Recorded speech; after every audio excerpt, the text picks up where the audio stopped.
Sure, Sir Isaac Newton unraveled the mysteries of gravity. But could he have unraveled the mysteries of Rubik's Cube? 3 weeks ago, Judge Smith retired to her chambers with Exhibit A, Rubik's Cube. She hasn't been seen since. Warning, once you get your hands on Rubik's Cube, you may never be able to put it down. Rubik's Cube, over 3 billion combinations, but just one solution from ideal. The Rubik's Cube is a logical puzzle that sometimes baffles even the brightest minds. It is known all over the world as one of the best-selling toys of all time.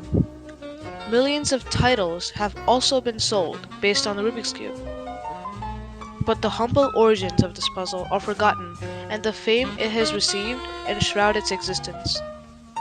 And not many people realize how the cube had changed the lives and people of America forever, from changing childhoods to creating professions to even having its own administrative association. It started in 1974, behind the Iron Curtain in Hungary, inside the workshop of an inventor who goes by the name Erno Rubik. A professor of design, he pursued his hobby of making geometric models. The Rubik's Cube was made to help his class understand 3D movement. He tried out the cube, twisting and turning it, watching the colors shift. But he didn't know how to put the colors back. It took a month for Rubik to figure out a solution. To visualize, there are around 43 quintillion possible legal combinations on a 3x3 Rubik's Cube. I recognized the possibilities of the movements, and in the same time I recognized how difficult to go back. And when I finished my work and I found solution for that, just in that time I realized it as a puzzle. What Rubik achieved was what soon come to be known as one of the best-selling toys of all time. Now, Rubik wanted to sell the puzzle he made as a spatial logic toy under the title Bjuvoskotska, which literally translates to Magic Square, or Magic Cube. Rubik got his patent application of the Magic Cube's design approved in 1977. Later, it was first sold in Hungary under the toy manufacturer Polytechnic, later Polytoys. Soon, the popularity of the Magic Cube bloomed, but not until 1980 had it reached worldwide shelves. It took Erno Rubik a lot of attempts to get it to sell worldwide, but he failed. Then, the Rubik's Cube made an international appearance at the 1979 Nuremberg Toy Fair in Germany with the help of a Hungarian businessman named Tibor Lacsi. Tom Kremer, a businessman, saw the cube as a golden opportunity. He signed a deal with Rubik and then brought the cube to the US and sold it with Ideal Toys under the new name Rubik's Cube. After the introduction of the Rubik's Cube to America in 1980, there was a sudden craze. The new toy had sold 100 million in count over the following 3 years. Children and adults alike started buying the product. The craze launched the Rubik's Cube into American pop culture and also made its appearance in a Spice Girl music video, in The Simpsons, in famous Hollywood movies, and even got its own show called Rubik, The Amazing Cube. Soon, in 1982, the first Rubik's Cube World Championship was held, bringing people from all over the world to participate in Budapest. There were also a lot of books that sold which discussed the solution to the Rubik's Cube. It became one of the most successful toys of all time. Then, the sudden downfall of the Rubik's Cube came. Around a few years after the big boom in the US, people started leaving the cube in the dust. Rubik thinks that the cube has declined in popularity due to the new tech, such as video games or portable audio players, while others thought that the cause of the decline was because it was too hard and no one wanted to spend their time on solving it anymore. But Jessica Friedrich, a Czech cuber who loves her Rubik's Cube, kept carrying it with her wherever she went. A few other people like Friedrich were the only left who kept the fire of the cube burning.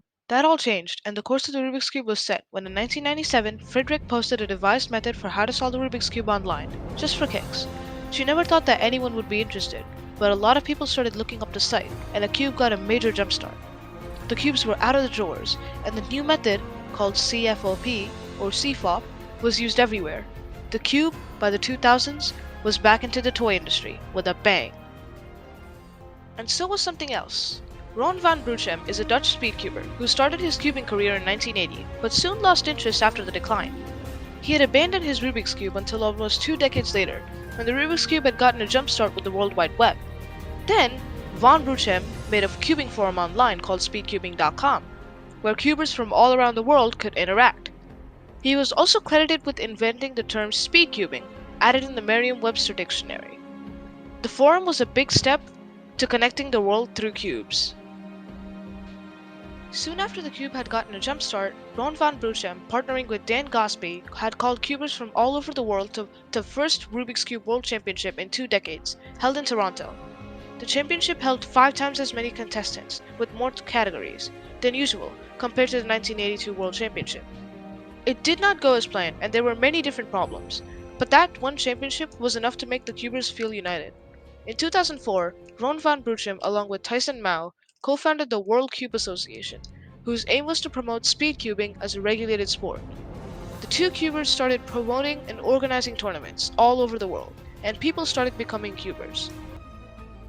After the creation of the WCA, the Rubik's Cube has not just played its part in American history as a groundbreaking toy, it created new business opportunities for toy manufacturers. It paved the way for some people to be able to express themselves through the Rubik's Cube, like cubers, cubics, and cubastic. Another thing that has appeared is Rubik's Cube art, where a person takes up to 1,000 cubes and hours of scrambling to make a pattern exactly so it shows a piece of art within the colors. This is a new way artists can express their talent and show their expression. The Rubik's 3x3 has become so popular that manufacturers have created new markets by making different types of the Rubik's Cube. New methods to solve the Rubik's Cube were introduced too. Free step-by-step tutorials were made online for people with cubes. This much history lies behind one small cube, and its testament to humanity is always being added to every day with new records. It all started with one small puzzle from the humble origins of Hungary, but became one great change for America and its culture.